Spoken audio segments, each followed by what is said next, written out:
Am I the asshole for putting googly eyes on all the food in the fridge to prevent snacking?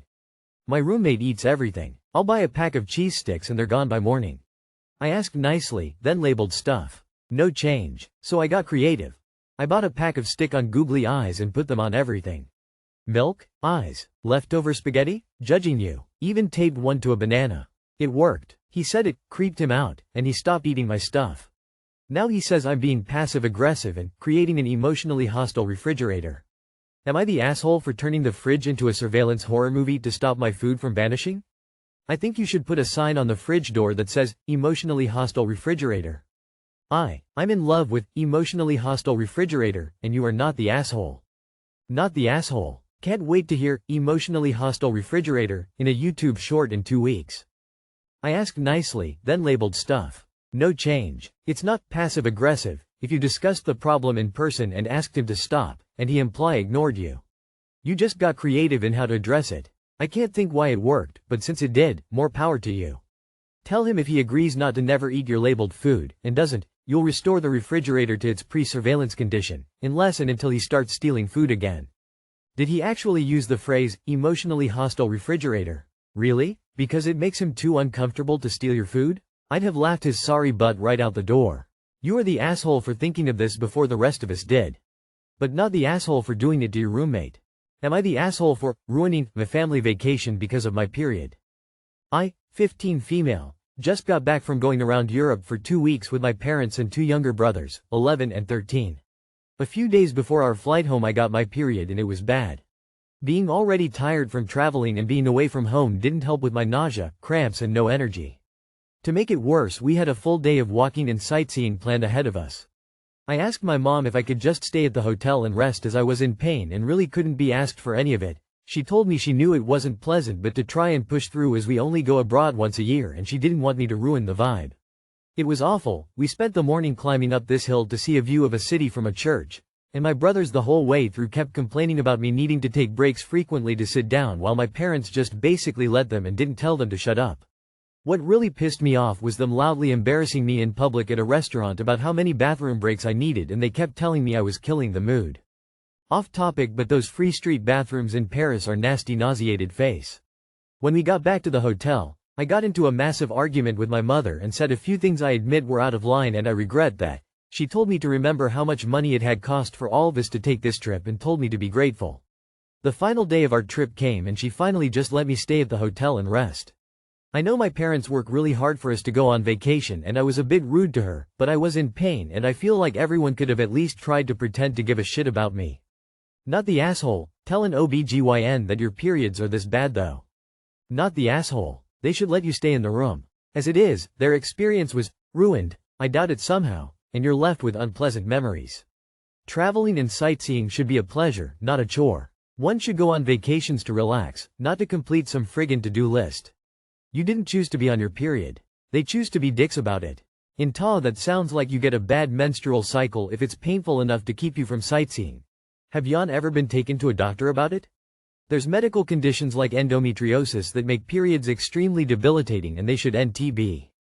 Not the asshole. Your mother should be ashamed of herself. If she tries to get sympathy from you when she's going through perimenopause symptoms, feel free to remind her of this. Not the asshole. You said you needed to stay at the hotel and if she had just respected that in the first place, there wouldn't have been a problem. Not the asshole. You clearly communicated to your family you needed to rest, and they insisted you push through, all the while knowing you were feeling unwell, then gave you hard time about being unwell. It is not your fault for not performing to their ideal. Especially with painful periods, sometimes we just can't mask. Your family sucks for their lack of empathy. Side note: make sure your doctor knows how painful and debilitating your periods are. Debilitating periods are actually not normal. Am I the asshole for making someone feel stupid over vacation differences?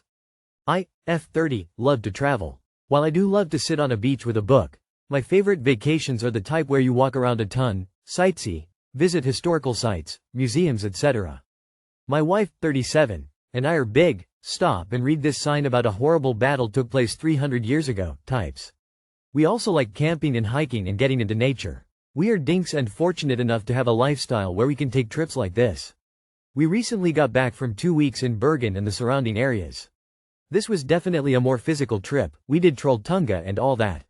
Last night was a party at our friend's house, and I got into conversation with Amy, who is a friend of another friend who was invited. From what I know of the few times I've met her, she does seem to be into very mainstream things. Which is fine. I watched almost all of Love Island on the flight home, LMAO. I told Amy about our vacation and all that, and she said she doesn't take trips like that, but she goes to Disney instead. She has apparently been quite a few times. She asked if I had ever been, and I said, no, that's not really my thing, and then she kept on saying why and how amazing it was and just said, it's not the type of thing I think we'd spend our money on. You would think I had cursed her out? She looked really huffy and said something like, it's not like you're any better than me for going hiking and doing cultured things, and left. I am so flabbergasted. I don't think Amy told anyone, but I told my wife. She said not to worry, that's insane, but did I break some weird unknown rule? Did I seem classist? Am I the asshole? Edit. I wanted to add something in regards to a comment I saw. I am autistic. This is a later in life diagnosis, as is with a lot of women. I've always been told I have an unusual speech pattern, though I have a higher, softer pitch that can fluctuate kinda, sing Sanji. I'm thinking maybe that could have changed perception. I will take any judgment, thanks for weighing in. Soft, not the asshole, with the caveat that telling someone something they love is not worth spending your money on does sound harsher and more judgmental than if you just stuck with a simple, it's not the type of thing we enjoy. I'll be classist. Experiencing the world around you and other societies is more cultured than going to Disney over and over. I say that having done much traveling and having worked for Disney. That said, she projected her own insecurities onto the conversation. You each have preferences that make you happy. You don't have to understand the other's motivation. Not the asshole. Edit. Regarding your edit, still not the asshole. You just ran into a classic Disney adult. There are two kinds of Disney theme park fans. People who love going to the parks and hanging out and having a good time, then going home to their lives, and then there are Disney adults. These people make it their entire personality, and have sunk a lot of money into Disney timeshares, Disney cruises, merch, apparel, accessories for their car, their Stanley, etc., and get really huffy if you don't see the same value in it as they do, because they assume you're looking down on them. It's kind of exhausting. Not the asshole. She thought you were yucking her yum, but really I think she's just being insecure. Not the asshole. While I have to say, it's just not the kind of thing I think we'd spend our money on, is the kind of a line that could easily be delivered in a disrespectful or classist way. It seems pretty obvious from this story that you just didn't know what else to say to her after she kept pushing it. What kind of adult keeps asking another adult why they haven't visited Disney? Even you love it, you should realize it's not for everyone, as you said over and over. And the people it is actually designed for are children. I think if it had been me I would have eventually said something that made her feel a lot more stupid than that. I'm a typical all-inclusive, sit on the beach, or Disney vacation goer. My best friend is an adventure paddle boarding, camping in her own camper van vacationer. I know she'd hate my vacations and I'd hate hers. Different strokes for different folks and all that.